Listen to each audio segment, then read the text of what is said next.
Olá, bom dia, boa tarde, boa noite. Vamos para mais um vídeo, mais uma analogia, mais uma mais um exemplo da aplicabilidade de um versículo no meu dia a dia que possa ser no seu também. O versículo que eu trago hoje é o versículo 13 e 14 de Mateus capítulo 7. Mateus capítulo 7, versículo 13 e 14. Aonde Jesus diz: entre pela porta estreita, porque larga é a porta, e espaçoso é o caminho que conduz à perdição. E muitos são aqueles que entram por ela, porque estreita é a porta, e apertado é o caminho que leva à vida, e poucos há que a encontram. Aqui Jesus fala sobre o caminho estreito e o caminho largo, e ele usa o termo porta, né? Vamos lá para a contextualização desse versículo. A porta quer dizer, simboliza o acesso. Quando você tem acesso a algo, é a porta que todo o acesso que você vai ter, sempre existe uma porta. Se você vai acessar uma casa, tem uma porta. Se você vai acessar um carro, tem uma porta. Se você vai acessar a um evento, sempre tem uma entrada, uma porta. E não é diferente para as coisas da vida, sempre tem uma entrada. A porta em si, ele materializou o termo acesso, entrada. E quando ele trouxe esse versículo, meditando sobre ele, e eu também meditei sobre uma reflexão de uma pessoa sobre esse tema, sobre esse versículo, que me deu a ideia de eu trazer ele para a gente refletir. Foi até uma live ontem da Camila Vieira, ela trazendo alguns ensinamentos no nicho dela, e me deu esse estalo na hora que ela falou sobre essa questão da porta. Ela fez essa analogia que a porta simboliza o acesso, e ela deu alguns exemplos que eu vi identificação com a minha vida. E quando Jesus fala que o caminho, a porta larga leva ao caminho da perdição, já a porta estreita leva ao caminho da vida, da salvação, eu remeti a minha vida às coisas que eu passei, e aquilo fez total sentido para mim. E a partir de agora eu vou sempre estar com essa ótica para as coisas. Espera aí, esse é o caminho estreito ou o caminho com a porta larga? Toda porta larga não vai haver resistência nenhuma para você adentrar nela. A porta estreita você precisa analisar, se adequar, se modificar muitas das vezes para poder passar por ela. Lembra uma vez que eu comentei, eu não lembro se foi na pílula ou no vídeo, uma palestra da filósofa Lucilena Galvão, que ela traz essa questão do crescimento sempre haver uma resistência. Toda vez que qualquer coisa que te leva a uma subida, a um crescimento em qualquer área da sua vida, vai haver resistência. Já o que vai para baixo, ela até usa esse termo, que é um termo popular, todo santo ajuda, água abaixo, tem um ditado que fala muito sobre isso. Água morra abaixo, fogo morra acima, alguma coisa assim, agora eu não me lembro. Mas o que ela quer dizer com isso? Porque para descer o morro, todo santo ajuda, é um termo popular que é usado. Então é muito fácil. Então eu trago isso para esse contexto da porta larga, a porta aberta. Já a morra acima, que é a porta estreita, que vai te demandar esforço, vai te demandar foco, há muita resistência de todos os lados. Lá uma pessoa que é alcoólatra decide parar de beber para ver. A resistência que ela vai ter, vai vir um monte de gente oferecendo uma bebida para ela, porque é a resistência para que ela não rompa e largue aquele hábito ruim. Já para o lado negativo, é muito fácil.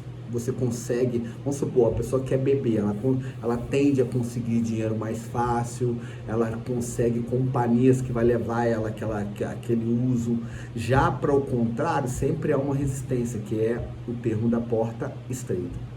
Vamos lá para analogias da minha vida. Por exemplo, teve momentos da minha vida que eu tive um casamento meu antigo que eu me refiro faz muito tempo, aonde que eu traí a pessoa. E o que acontece com isso? Quando você se decide casar com uma pessoa, você faz uma aliança com ela e se compromete a ser fiel. O que é a porta estreita? É você ter as oportunidades de ficar com outras pessoas que naquele momento aparenta ser mais atraente, só que você decide ser fiel àquela aliança que você fez. Ali você decide passar pela porta estreita. Só que quando você decide cair-se naquela tentação, usufruir daquele prazer a curto prazo, você escolhe pela porta larga. Vamos lá, a consequência desse exemplo que eu dei. Quando você decide ser fiel, você está cada vez reforçando a aliança que você fez com aquela pessoa e você colhe frutos a longo prazo, porque você pratica o princípio da honra. Você vai honrar e da verdade. Você cumpriu algo que você prometeu, então você vai cumprindo alguns princípios. Então essa é a porta estreita. Quando você decide pela porta larga, você vai trair aquela pessoa, vai usufruir daquele prazer momentâneo, mas pode ser descoberto, pode acontecer uma tragédia, a pessoa pode separar de você, você pode colher várias coisas negativas com aquilo. Pode não, você vai colher. A questão é se você vai colher a curto prazo ou a longo prazo. Porque a própria palavra diz que nada de errado será encoberto, tudo será um dia iluminado pela luz do sol. Pela luz do sol quer dizer a verdade. Então vamos para outros exemplos. Quando eu era jovem, adolescente, eu tinha algumas amizades não corretas, vamos usar esse termo. E qual seria a porta estreita dentro disso? Eu segui o que a minha mãe me ensinava. Não anda com certas companhias, não faz certas coisas, não anda com fulano, não faz certas coisas que vai te levar para o caminho errado. O que eu decidi? Ir pela porta mais larga, que é a facilidade de andar com aquela galerinha que eu não deveria ter andado, usar drogas, cometer pequenos delitos. Essa é a porta aberta, arreganhada que eu escolhi naquele momento da minha vida. Se eu tivesse trilhado pela porta estreita, eu não teria colhido tantas coisas ruins que eu colhi pelo uso de droga, pelos pequenos delitos, algumas coisas que eu colhi na minha vida. E eu posso exemplificar aqui, ficar a noite toda aqui dando exemplo, mas eu quero trazer algumas, cada uma numa área da vida. Uma eu coloquei na minha saúde, eu coloquei numa área conjugal. Agora eu quero usar um exemplo da minha vida profissional. Teve momentos que eu lembro uma vez que eu tinha conseguido um emprego aqui em Volta Redonda, cidade que eu moro, e na época eu já usava droga. Eu comecei um emprego muito bom, tinha um salário excelente, e eu saía na hora do almoço para ir lá no meio da galerinha lá para consumir droga durante a hora do almoço. Já o meu chefe lá viu aquilo, não queria, obviamente, ele percebeu o que aquilo ia gerar a longo prazo. Ele foi e me demitiu, claramente foi por causa disso. Então ali, qual seria a porta estreita? Eu cumpri a minha função de trabalhar e não se misturar com pessoas de má fama que ia me trazer o que me trouxe, aquele malefício ali que eu fui demitido por isso. Então, na vida, a gente sempre vai ter escolhas, a gente tem o livre-arbítrio. A gente pode escolher pela porta estreita ou pela porta larga.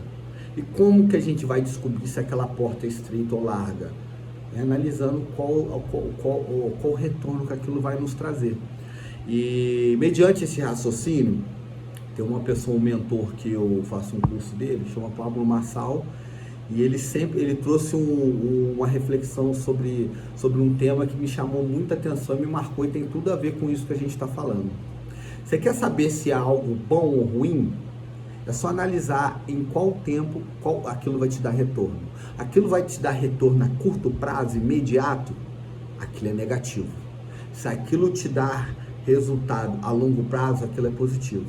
Porque as coisas ruins sempre vão te trazer um retorno imediato, é o imediatismo, eu quero agora, do meu jeito, na hora que eu quero. As coisas que são duradouras, que são benéficas, são coisas que são plantadas, cultivadas e no longo prazo são colhidas. Vide a natureza, como Jesus sempre deu esses exemplos para a gente da natureza: plantio, cultivo e colheita. E quando ele trouxe essa reflexão, eu falei, faz total sentido. para analisar todos esses exemplos que eu dei aqui sobre porta estreita e porta larga. Todos eles, a porta larga era o benefício imediato. Aquele prazer sexual ali de uma traição é um benefício a curto prazo. Já o casamento, a fidelidade, a honra, era benefícios a longo prazo, de uma construção de uma raiz, de uma coisa fundamentada que é a família. Vamos lá a minha inserção no uso de drogas com aquelas amizades. Aquela inserção ali foi um prazer imediato, eu usar drogas, se divertir, ficar no meio daquelas galera, todo mundo se divertindo, doidão de droga, ali é o prazer imediato. Qual era o prazer a longo prazo? Eu seguir o que a minha mãe falava e estudar, me qualificar, esperar, não curtir a vida de maneira desregrada na juventude, esperar para curtir a vida da maneira adequada. Então, ali eu escolhi pelo prazer a curto prazo, ao invés do prazer a longo prazo. E também eu dei mais um outro exemplo, que é a questão do meu trabalho. Mas, para fechar o tema aqui, a gente sempre tem a nossa escolha e é muito simples mediante o conhecimento. É muito difícil quando você não tem o conhecimento. Peraí, eu tenho um piso aqui, eu preciso retirar ele para trocar. Se eu não sei que com um martelete eu vou tirar mais rápido e tentar tirar com uma colher, eu vou ter muito mais dificuldade. Então, o conhecimento, aí é que está a sabedoria. A sabedoria é uma coisa, é o conhecimento, outra coisa é a sabedoria. O conhecimento é você saber de algo, a sabedoria é você saber algo e saber como usar aquele algo.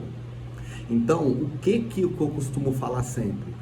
Tudo que você compra, qualquer eletrodoméstico, qualquer coisa, ele vem com um manual, te ensinando a você utilizar aquilo da maneira adequada para que não gere dano e atinja a função que ele foi fabricado. É o manual do produtor. Aqui eu costumo dizer que a Bíblia também é o manual do fabricante. Jesus, Deus, através das suas intuições para os profetas, e Jesus veio e nos mostrou como nos proceder diante das coisas, colocou os princípios, os valores, fez várias analogias, exemplos para nos mostrar como praticar aquilo, para que a gente tenha êxito no que a gente quer. Se você quer alcançar o seu objetivo, trace um cronograma, um mecanismo para você alcançar ele. Então, por exemplo, a gente aqui tem uma analogia que Jesus fez sobre a porta estreita e a porta larga. Então, peraí, no meu dia a dia, onde que eu aplico isso? É escolhendo coisas a longo prazo, que aquilo vai me trazer, vai trabalhar as minhas virtudes e vai me trazer benefícios duradouros, ao invés da porta larga, que vai me dar benefício a curto prazo, mas o malefício vai vir bem pesado depois. Agora eu lembrei o exemplo que eu dei do Pablo Marçal, ele falou um pouco diferente, ele falou: tudo aquilo que o bônus é imediato, o ônus é permanente. Tudo aquilo que o ônus é imediato, o bônus é permanente. O ônus é o lado negativo daquilo. Se o lado negativo vier primeiro, o positivo tende a ser permanente ou a longo prazo. Já se o bônus vier primeiro, o ônus é permanente a longo prazo. Vamos lá para eu explicar sobre isso. Eu quero emagrecer. O que vai vir primeiro para me emagrecer? O ônus, porque eu vou fazer dieta, eu vou ter que fazer atividade física, eu vou comer menos do que eu gasto de energia, que se chama déficit calórico. Então o ônus vai vir primeiro e o bônus vai vir depois. Qual é o bônus de eu emagrecer? Eu estar com o corpo que eu quero, saudável, com uma roupa muito bem vestida, adequada ali, com o caimento legal. Então, a porta larga vai me gerar o quê? Eu comer tudo que eu quero, matar a minha vontade, comer, me saciar pelo prazer da comida, logo eu vou engordar. Então, o prazer a curto prazo, eu vou comer o que eu quero. A longo prazo, eu vou engordar. Aquele ônus tende a ser por longo prazo. Já a porta estreita, o ônus vai vir primeiro, atividade física, limitação de comida, mas o bônus vai vir a longo prazo, que é o corpo adequado e a saúde física. Vamos para outro exemplo. Deixa eu tentar puxar um aqui. Eu acho que tá bom, acho que ficou claro os exemplos que eu dei. Isso tudo é a maneira da gente pegar esse versículo bíblico, capítulo 7 de Mateus, versículo 13 e 14, e aplicar no nosso dia a dia. Eu vou repetir ele aqui para fechar. Capítulo 7 de Mateus, versículo 13. Entra pela porta estreita, porque larga é a porta, e espaçoso o caminho que conduz à perdição, e muitos são os que entram por ela. Para analisar, aonde que a maioria vai? A grande manada que tem esses resultados negativos. A maioria vai pela porta larga. Já o versículo 14. E porque estreita é a porta e apertada o caminho que leva à vida, e poucos há de a encontrá-la. Por que poucos há de encontrá-lo? Mediante ao que Jesus disse no Evangelho: procurais e encontrais, batei-vos que a porta abrirá. Então é porque a minoria está buscando. E é por isso que eu pego esse versículo, eu olho para o meu dia a dia, eu consigo aplicá-lo. Eu consigo enxergar uma aplicabilidade porque eu estou buscando me melhorar. Eu estou buscando estudar a palavra todo dia. Não só ler, estudar e buscar a aplicabilidade daquilo. Então eu vou fechar nossa reflexão por hoje. Já passamos bastante do tempo. Eu pretendo fazer entre 10 e 15 minutos, já estamos em 16. Mas foi essa analogia que eu quis trazer sobre esse versículo no dia de hoje. Mateus capítulo 7, versículo 13 e 14. Gente, um excepcional dia para vocês. Até a próxima.